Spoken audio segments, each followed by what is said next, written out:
Hello everyone, welcome back to another episode of the AVS show.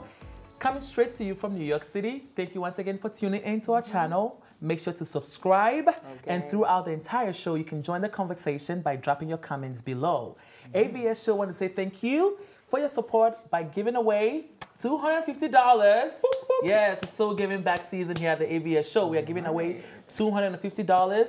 We're going to be picking 2 winners each week, okay? All you need to do is upload a video on Instagram telling us why you love the AVS show. Tag us and tag 5 friends, and don't forget to use the hashtag AVS show 250. Our second winner. Let me tell you about this winner. He is so determined that he posted a video twice. Wow. Okay? That's our fun. Drum roll, please. Second winner of the week of our $250 giveaway goes to Ayogana. We see you. Y'all always leaving us wonderful comments. Yes, we love you. He's been supporting the AVS show since day one. Always liking, commenting on our social media platforms and all of that. Ayogana, you just won yourself $250. Yes, now it's time to turn up. Yes. Turn up. No more cupcake. Full cake. With watching on the side. Yes, and Willie and all of those things, okay? Our producers are going to hit you up as to how you're going to receive your money, okay? Congratulations. Listen, you still have time to upload those videos, okay? So go ahead and keep uploading. Ayogana, you can win again. Ayogana. So keep those videos coming. All right, so we're going to move on. Let's start the show. Yeah. Glitz, what's going on? So, Banky W, who we actually interviewed for One Africa. You know, Banky W is an Afrobeats artist. You know, he's the one also that brought out WizKid.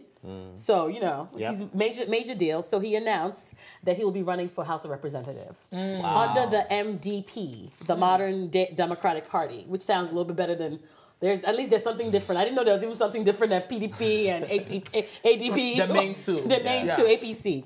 Okay, so he said our generation needs a realistic rallying point. He's saying that we need to stand up instead of complaining, we definitely have to stand up and do something. So that's what he's doing by running for office. Nice. He's taking it over. And I've met Banky actually just is a cancer survivor, just went through huge treatments and everything, surgery, and now he's back. And Banky's always been an advocate, even before I even knew he was running. He's always been an advocate for what's right in Nigeria and what's going on and things like that. So I'm really, really happy to see somebody that I can relate to.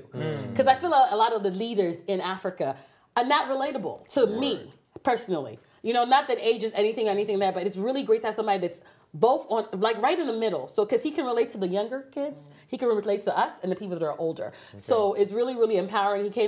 He said his mother came from a single parent household. He has a story of, from rags to riches, kind of, sort of, in those senses. And we like that. Yes. Yes. And he's very successful. He is the brand ambassador of everything. Ciroc, Samsung Africa, a lot of different things. So he really can also bring better kind of funding options for us, investments, and think about infrastructure rebuild and industrializing in Nigeria. So it'd be really, really nice. It's House of Reps, but you definitely want us to go further. I do have a video. You have a video, okay. I have a video that I do want to show of him throwing his hat in the ring. Oh. Okay. I have to tell you, I am under no illusions that this will be easy. Considering who we are going up against, some think that it's impossible. They said we don't have money to run. We said our strength is in our numbers. They said we don't have the structure. We said we will attempt to build it. They said, what if you lose? I say, what if we win? And so while we may not have a godfather, we have God. And we have intellectual capacity and integrity and the right intentions. And last but not least, we have a whole lot of hope. At the end of the day, hope may very well be all that we have. But I truly believe that it is all that we need. Thank you, and God bless Nigeria. So what What do y'all think? What do y'all What is he think? running for? First of all, I saw House of this. Representatives. First of all, I saw this video. I saw this video. I thought he was preaching. Tread lightly. Honestly, what is he running for? Hold on. Tread lightly. I'm not treading lightly. Tread lightly. I saw this video and I thought he was preaching. First of all, with the piano at the background. He sets his scene, he's the actor. I'm not from Nigeria, but I have a lot of friends from Nigeria. And from what I'm seeing on social media and from the youth in Nigeria, the youth in Nigeria are not looking for hope. They're not looking for hope. They're looking for right now. They won't change now. Because those are the things that the old people were preaching. Hope this and hope that. Hope this and hope that. What is your platform? No. Let me come at that. Let me come at that. Yes, please. Because what is your platform? What are you going to give us when we vote for you? That. Like what? What is this platform? Listen, let me come at that. You said Nigeria. What is this platform? Can I say what I want to say? Can he land? You said Nigeria is not looking for hope. We're looking for change. That's a lie. Nigeria has been looking for change. That's why we've been voting all these animals in, because they came with the promise that we're going to change, constant electricity, constant this, constant that, and nothing happened. Yes. So do you want to sleep on that lie? You want to sit on that bicycle? What is his platform? Hope is a journey of 1,000 miles, and it starts with a step. Banky W is relatable and responsible and accountable, because the people he's representing is to an extent going to put a dent on his name if he doesn't do the right thing. Banky W is more at our mercy than Buhari, because Buhari doesn't give a about you. Any of us. Buhari can do whatever he wants and you can't do nothing about it. I agree. Banky W cannot do whatever he wants right now. So he's putting himself on the spot. Yeah. We have heard it. All we do is complain on social media. Some of them will come on Instagram and be talking nonsense, talking about their governor, talking about the states. But what are you actually doing? Absolutely. I agree. Banky W is going to come into power if they let him, and Banky W is going to cause a positive change. I agree to the fact that we need somebody young. We need somebody fresh. It's not about young. It is about young. Being relatable. It is about young, because I'm sick and tired of seeing this old president that can't even walk from here to there. So I agree to the fact that we want somebody young and fresh. But for me, watching this speech, I didn't feel it. I didn't feel the passion. It looked rehearsed. This is 30 it looked seconds like a 30 seconds of a seminar. hours. Since you watched it, miss, what is his platform? His platform is empowering. You know, one thing about making stuff really change is community organizing. And that's what he's talking about. Organizing community to really look into themselves and also start to help in the process. Because stuff is not going to change. Yeah. You say this all the time on the show, Charlie, that people have to do it. Stop talking about politicians. What are you doing? What are you doing? So he's talking about, he's shining the mirror and saying, what are we going to do? And there's to something make also change? significant he said in the whole seminar. When people come into power, they come with promises and change factors. But what they don't do is they don't engage with the community to find out what the people really need. Because you go into the Western world, you see a beautiful mall, you're telling me that you're going to build a mall. Do I really need a mall right now? Find out what the people really need. So he's connecting with the community. He's trying to find out what it is. This community needs water. That's your major problem, right? If I fix the water, you guys will be happy, right? Let's get it. That is how you connect with the people. What do you think, miss? Okay, so hearing this speech, because I didn't watch the speech, but I did hear that he was running. Then how would you say office. something about what you didn't watch? I didn't watch. Excuse me, I'm the one speaking, no, not Charlie. I'm begging. What is that supposed to be? Just anyway. Excuse me. That was between you. So you don't put me in the middle. As I was saying, please. I did not watch the whole. I did not watch the whole video. I'm just now saying I read that he was running, but I'm just now seeing the video. And from this little clip that I watched, I really thought he was running for something, so a bigger office. No. It turns out it's House of Rep. Yeah. And honestly, I feel like he came at it the right way. He said the things that are really relatable to us, the youths. And like you rightly said, he's at our mercy because he has a brand. He's at our mercy. He has a brand. He has a lot to lose. He has a lot to lose if we jump on his back. All right? And so putting yourself at the mercy of the people, especially the youths, which is his target audience, is quite dicey. You know, and risky. It's very, very risky. I give him props for taking that step. If he keeps saying that, no, hope is not what we need change. Nothing would ever happen in that country. Thank you. He's not running for presidency, so we shouldn't look at him like all this Baba that cannot walk from here to here, according to you. But still, him being there I hope, right? Same hope 2019 would make a difference. My own question now is this. I hope when he goes there, he's not going to change tone. Yeah. Yes. He's not going to conform to the norm of the House of Rep floor, where when you go in there, people lobby you and you forget that which you went in for and they give you big start bags. to do something else. I hope that he actually stays to the script. All that which he has said is lovely and wonderful, but stay to it. We've always known him to be an upright man, and I hope he continues to walk that way, even on his journeys, the political journey. Yeah.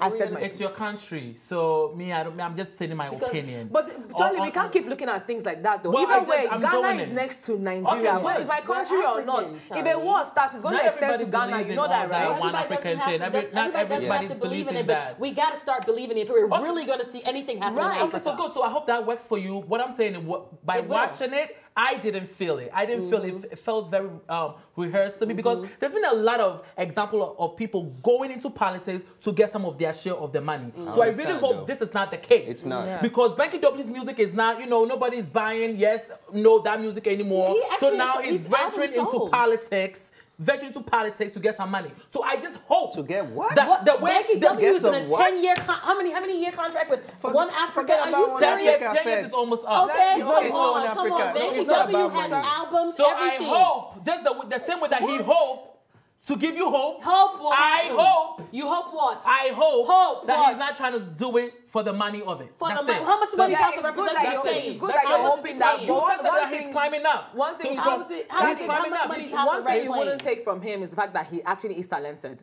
Banky W is a talented very man. talented. Yeah, he memorized everything and studied Obama's speech and everything. It's not even about being talented, every great politician we has, every great politician we has their speech. I have a dream speech. All that great speech that you've seen, all of them are delivery based on how much time you've gone through it in your head. No, so whether he said it was written by Babe Rustin, so he didn't even write the speech. Obama had all the speech written too. So great speeches are written by great minds. There's one point I have to make before we finish this topic. It's not about just being talented and his music is not doing well anymore. Listen, some people have plans. They have long-term goals. He has a legacy he's building. Some people have a plan. I've spoken to a very prominent artist in Lagos, Baba, not be small thing, as in he said between the age of 20 to 30 or to 35 and 40, all he wants to do is music. When he gets into 40, he wants to go into real estate proper. So he has a plan. He's done singing. He's done building a legacy. He's done putting people on the limelight. Right now, if politics is what he wants to do, perhaps he has had this plan 5-6 years ago. So don't tell me because the music is not that great. And he's not only successful as an actor. He's successful as an actor. He's successful as a brand ambassador in so many platforms. But even if his music is not that great and he's a terrible actor, so what? He's making a branch into something else that might be more fruitful. And I don't see anything wrong with that. Let him go ahead and do it. I wish him all the best.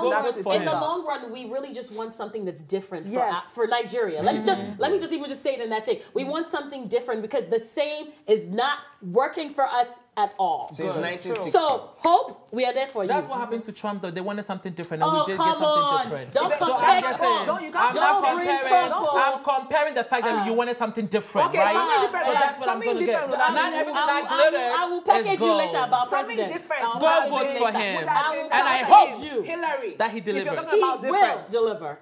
I hope he will. All right, so let's move on. Let's see. Miss Spitfire. What's the next topic? I even forgotten my topic, sir. You are stressing my brain out. See, this Yoruba, speaking of Nigeria, still on the same Nigeria and politics again and issues in Nigeria. Yoruba actor Remu Afolayan ranted on Instagram. He called Buhari Ambode, Mayor Ambode, bastards after immigration won't let his sister fly. So the gist is this. We have a video. Do you guys want to watch the video first? Yeah, let's see the video because that rant went viral. Yes, so it did. Oh boy, it went in. What happened in the video first, and then we can watch it. So in the video, he pretty much was talking to the camera, talking to the people, the viewers, telling us exactly, how he felt, what happened when he was trying to get into the airport, how they denied the airline was flawed, the airline company was flawed, the people at the gate, immigration and so would not let him enter and all that craziness. All right, so let's watch the video. His sisters. Yeah, that was traveling. She was traveling to Paris. I've never seen a country as useless as this country in my entire life that I've been in existence. How can I come to the airport? First of all, you are telling me to pay with my family, for my family to come into the airport, and you are telling me that you are paying, we cannot allow your family to come in because of security conscious. What security do you have in Nigeria? Tell me the security. If the bad people are going to come to this airport, won't they destroy the airport? What security? They should fire all those useless bastard immigration or whoever they are on that doorstep. Why will I come to the airport with my family and I'm not going to be able to go into the airport? It's so frustrating and alarming. When are you going to change everything? What is wrong with you people? My sister here is about to travel. She's not a citizen of Nigeria. Her passport. Hey. Wow. This is the kind of speech that I want to hear. Oh, you want to hear a speech like this? I want to hear the truth, raw. Tell us what is going on. The frustration, you could feel it. You could feel it. I support it. I said this is how you get change. By nailing it on the head. To finish the uncle's rant, right? His sister is a French citizen, and they were trying to fly. Apparently, they told him that the sister should go and get a Nigerian visa. He said Nigerian visa to where I'm leaving Nigeria, I'm going back to my country. So then the guy passes the passport to somebody else. That one says you need to go and get a Nigerian passport. He said Nigerian passport for what? Yeah. That her passport is fake. What do I need a Nigerian passport for when I'm going? If anything, you shouldn't even have to stop me if I'm going back. You should leave me and my passport to go back to my country and sort it out at the airport, port of entry when I'm at my country. Yeah. But he said no, he has to go and get a Nigerian passport, and that became a whole thing. So he started calling out the parastatals and calling out the president and the governor and saying they're not doing an effective job. They can make all these things stop, and But my anger with it was that the way he went at Ambode and the president. There are levels. There are due process. There are levels that you follow before you get all the way to governor and president. Yeah, what's governor's business with something that has to do with aviation, yeah. So I felt it was very interesting that that happened, and the fact that he actually brought about change because FAN responded. Right. FAN responded and said that the Federal Airport Authority of Nigeria hereby notifies all passengers and other airport users that access to the terminal building is free. All passengers and airport users are therefore advised not to give money to any airport official to gain access into the terminal. So that brought about change. Speaking out brings about change. If you keep saying that we should not say anything, we should just hope for change. We shouldn't be hopeful. Say that. That's not what I said. You just said that in the last. That's why I said speak out. I didn't say that. Charlie has a problem with the way you pass the message. First of all, I'm totally embarrassed that in the 21st century, 2018, this will still be happening in Lagos, Nigeria. Because this is not a new thing. There was a time I was leaving the country. For the first time, I was going to South Africa. The immigration officer actually stopped me, took my passport, and claimed he wanted to look at it to see the visa. And then he had power over me. So he had my passport. So I had to give him money to get my passport back before I could get into the plane. So that is so embarrassing. First of all, they have no business. In the country, the whole human rights or whatever, if you are going back to your country and you have the passport of that country, you don't need any visa or anything. Even in America, if I'm going back to Nigeria now, I don't need a visa. I don't need anything. You understand? Because I have a Nigerian passport. They even want me to go get out. We don't want to. Even when your passport is expired. Okay, so even if it's expired. I was just in Nigeria in March, so let me tell you my story. So he is absolutely right. Every step of the way, you have to grease somebody's palm. Every step. Even the lady that is selling toilet tissue in the bathroom, as a public bathroom, toilet tissue is free. She wrap your toilet tissue, give you small toilet tissue, you have to pay her. So it's ridiculous that first of all, there's no air conditioner when I went. Escalator wasn't working. So we are greasing all these palms for what? The first thing they're going to say, Auntie, welcome. Oh, do you have something for the girls? If it's girls. Do you have something for the boys? If it's boys. And that's everybody. If you want to move, and they can say that, but if you don't pay up, your stuff ain't gonna move. You're gonna be sitting there stuck. You're gonna miss your flight because they can make you miss your flight. They can make you not get what you need to get. They can say, "Oh, we'll just be holding you in waiting." Even the truck, the hand truck, somebody else is selling it, but you have to go and pay somewhere else to get it. Absolutely. So everywhere you're going, and it's so frustrating when you come to an airport. You already have to prep yourself in the plane. This is going to be another 2 hours of my life of me having to pay and pay and pay and pay. If you don't have Naira, you'll gag. That's why you should maybe pack Naira when you're going to Nigeria, because you have to grease everybody just to move through, and it's terrible. It's horrible, and it's also It just looks bad. Yes, Murtala Mohammed Airport is an international airport. Yeah. Our international airport is what a domestic airport. It's worse, yeah. It's horrible. Where's all that money that was put into the infrastructure rebuild? All of this nonsense, and we are still having the same narrative in so many 2018. years. It is so. When you leave the airport, you just want to go and take a hot shower and just cleanse yourself and say, "Hey." All I need some suya now just to finish off. I don't know why people are criticizing the way he went about it. At some point, you get enough is enough. Yeah. You get so frustrated. It's very inconvenient because when you miss your flight, sometimes you have to pay money. You know, sometimes, you know, there's nowhere to stay because you were sleeping at a hotel before, you know. So it gets really frustrated. And there are thousands of stories like yours where when they get to Nigeria, I don't know if it's jealousy. The people that work there, they are jealous of you flying out of the country or flying back. The way they'll be looking at your passport, looking at you. Or it's jealousy, but it needs to stop because the airport is actually like the gateway to the country, right? You're supposed to have the best experience there. Shout out to Ghana. I see the airport. I see it. I'm Ghana coming soon. I'm coming soon. So maybe you guys can learn from us. The hospitality, you guys can learn from us. I can't fight Our this one. It's the airport bitter people truth. are doing great. They are. They used to grease their Because China palm. gave you guys But a nowadays, beautiful when you loan go for to that airport, but nowadays when you land in our airport, they don't even have to ask you. You yourself will grease your palm because the work that they are doing in my country, Kotoka International Airport. Maybe you guys can learn from us. Okay, but I understand your frustration, and I'm glad that you were able to work something out for him. This can be very, very frustrating. Okay, I so understand. I totally understand. Everything that you guys have said is very great, is true, right? Sadly, this has to do with individuals. The Nigerian airport, the Murtala Nigerian International Airport, is dysfunctional, true. The people that are there are the ones that are collecting money from people. They're the ones that do all these things, and heartlessly too. You're about to travel, they know that you tell them, sir, this is my flight, they're calling. They will tell you, hey, so they pretty much bully you into giving them money.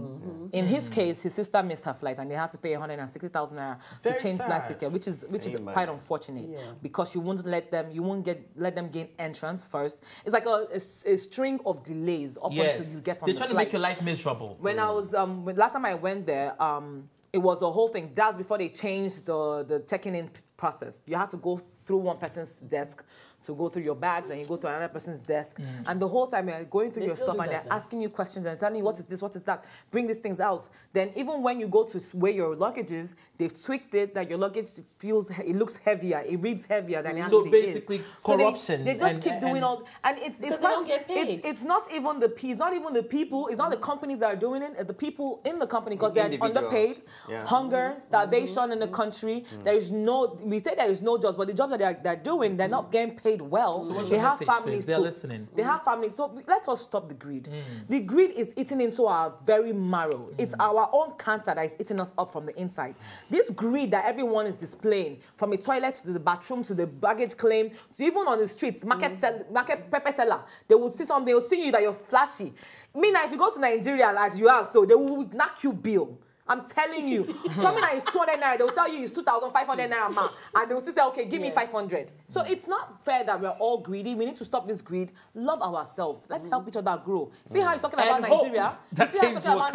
All right, so let's move on to the next topic. Oh my God. The next topic is back to Lagos, Nigeria. Hey. God, Nigeria has suffered. We are so fast, small. So this one is about the police PRO, Dolapo Badmos. She said something about feminism. She said on the stats that there's a rise in domestic violence, and she thinks that it has to do with the current feminism movement, that people don't have a full knowledge of what feminism means. So it's making people do the wrong things. So this is what she said.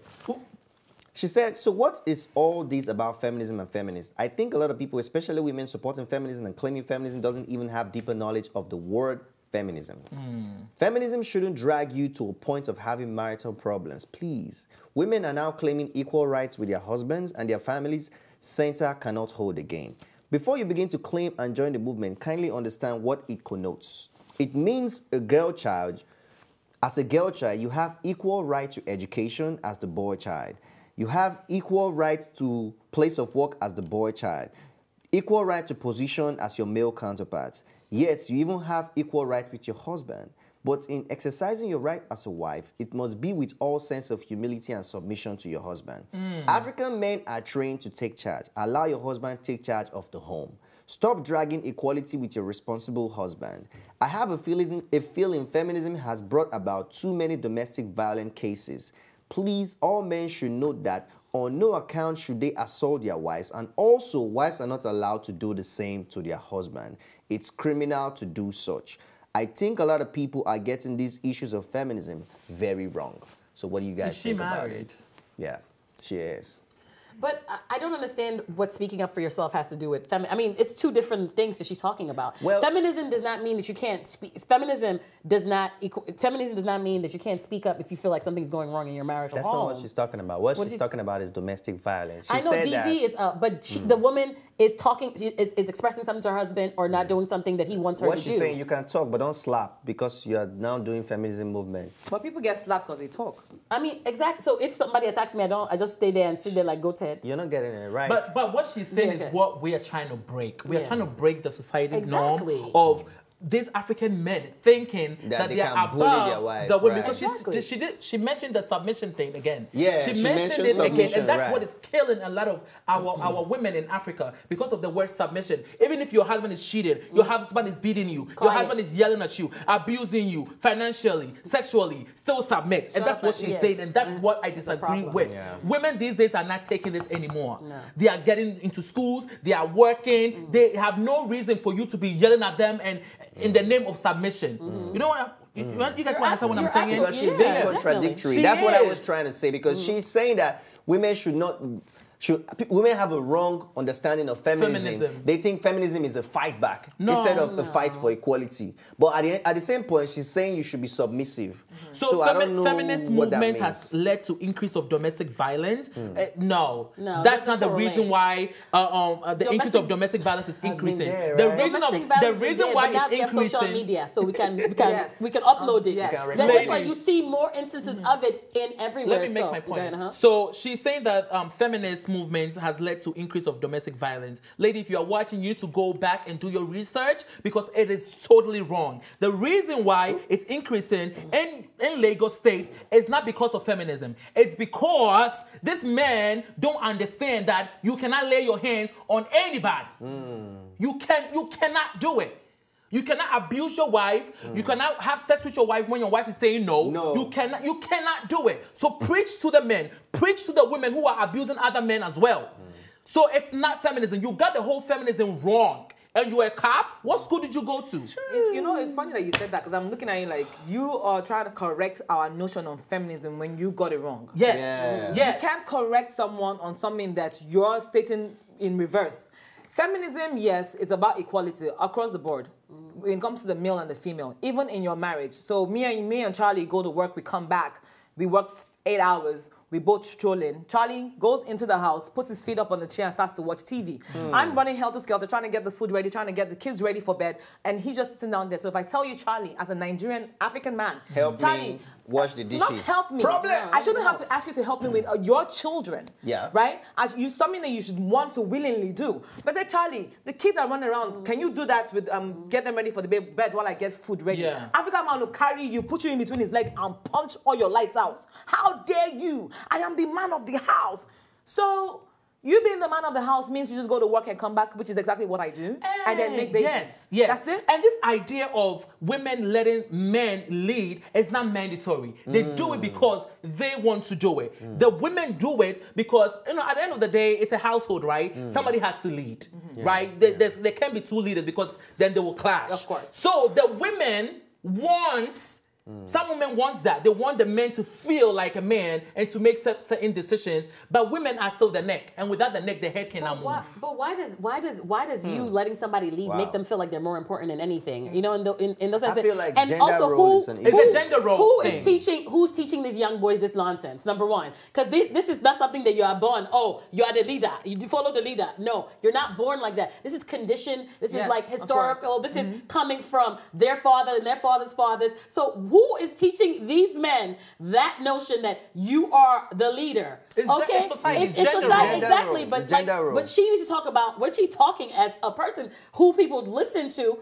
Talk about what the guys are doing and what's happening. Yes, and why. And what's happening because domestic violence has been huge in Africa. Yes, it's huge. It didn't start now. It didn't start now. It didn't start now. It's been huge. It's an ongoing issue. You know what I'm saying? Now that we're seeing us shining a light on it and creating like places for men to go to talk about it, we can talk about it, but they have been beating their wives to a pummel. So it has nothing to do with feminist movement or socialist movement. It has to do with just not really caring and thinking that you're better than somebody. As a policewoman, I'm really disappointed in her because people are supposed to come to you with these issues. Exactly. When women are being beaten at home, they're supposed to run to you to report these issues. And you're making statements like this. This is why most women don't come out with their stories. Because in a way, you are blaming you're these telling women them to be submissive. to basically shut up and let them do it. It's really sad. Kind of like, it doesn't allow. I mean, you go to the police station to make a report and tell them, my husband is beating me. They'll ask you, what did you do? You come exactly. Yeah. They automatically make you villainize you and say that you did something wrong.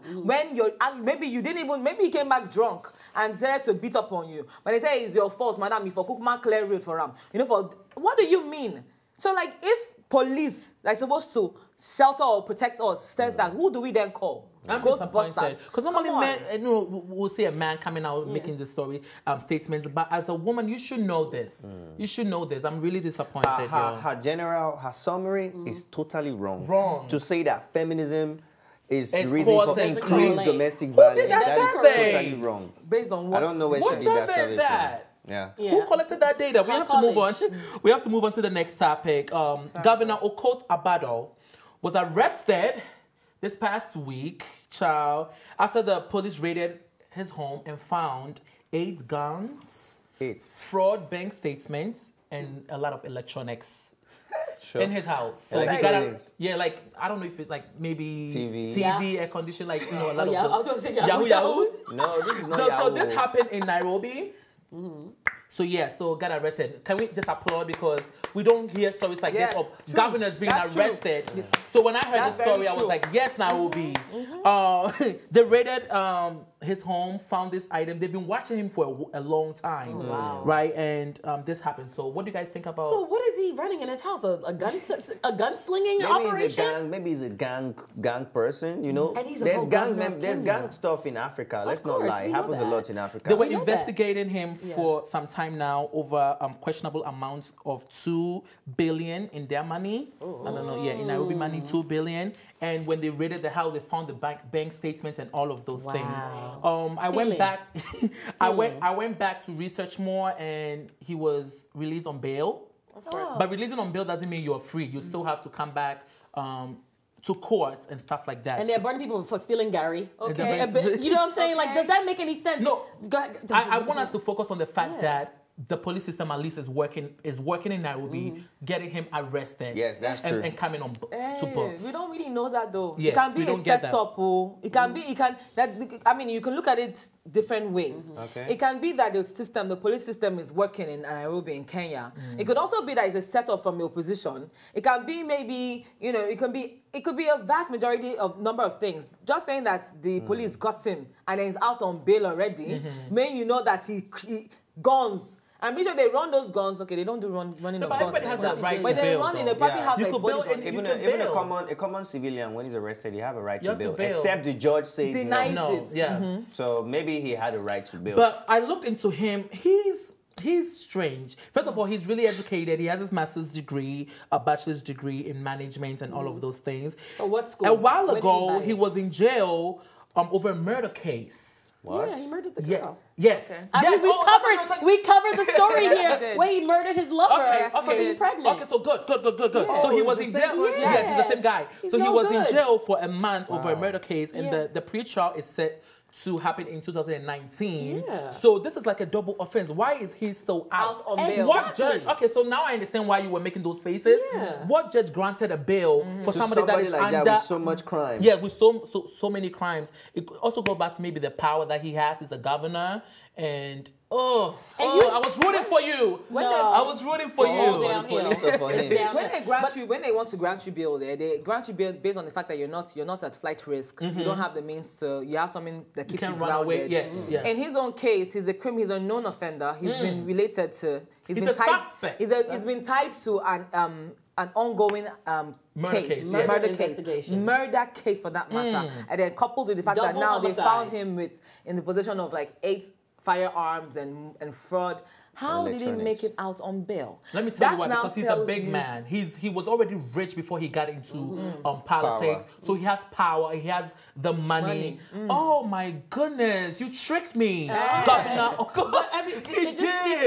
But I'm just saying, but it just speaks to like why are petty criminals or people that don't have money, they're punished. They're in jail to 19 kiridim. And this one, he has murdered two people. Allegedly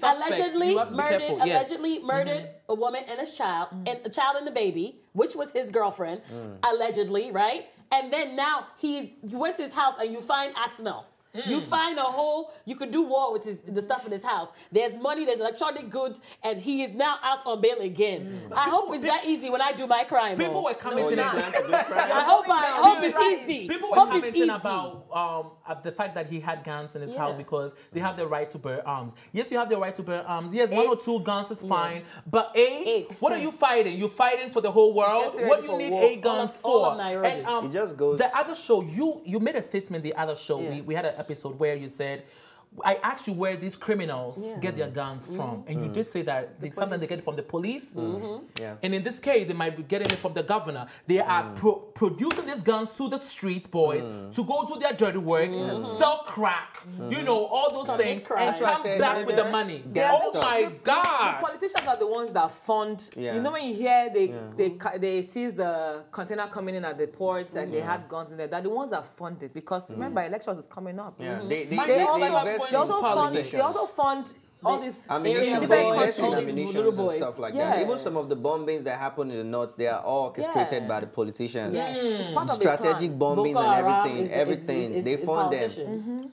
Most of the containers that they hold at the high sea, those containers that never land, most times they are filled up with ammunition and they are funded by the government, by the politicians. So to have 8 arms or firearms in his house, it's not for his personal use. It's definitely for distribution. For his goods and the thing. So it sucks because he's, like I said, he's really smart. He went to school. Why won't you use that? He did. Your degree. Oh, he did? He used it. He used it. He used it. That's why he's able to play. Did he get this degree or did he go to computer and make this is a good example then. So let's get the ball rolling. I need you to arrest other people as well. If you want a whole list, I will come back next episode, bring you a whole list of people that I think should be arrested. Because they are doing some things in Africa. What? Are you telling me that? Some things. They are doing major moves. They're making money moves, illegal money moves. Of course. But they are making them. So I need them to get the ball rolling on this. And stop lining your pockets with our community's wealth. Like, there's enough for everybody to eat. You do not have to feed your family for generations of stealing our money. Yes, you do. They be trying to feed their families for generations. We don't, literally, steal enough for just you and your family now. Don't steal enough for you and your 10 grandchildren that are going to come after. Please. And leave us with Nairobi, listen to me. Can this trial be televised so we can all watch it? And I hope he's not governor anymore. Is he still governor? He went back. He went back. The show must go on. I don't know what. Are you serious? We'll give you guys more update on this story. We love you for tuning in. Let us know in the comments your thoughts on these topics. Okay. Until next time, you're watching the AVS show. This is MinaTV. Bye. Thanks for watching, and if you liked this episode, don't forget to subscribe, like, and share. See you next time.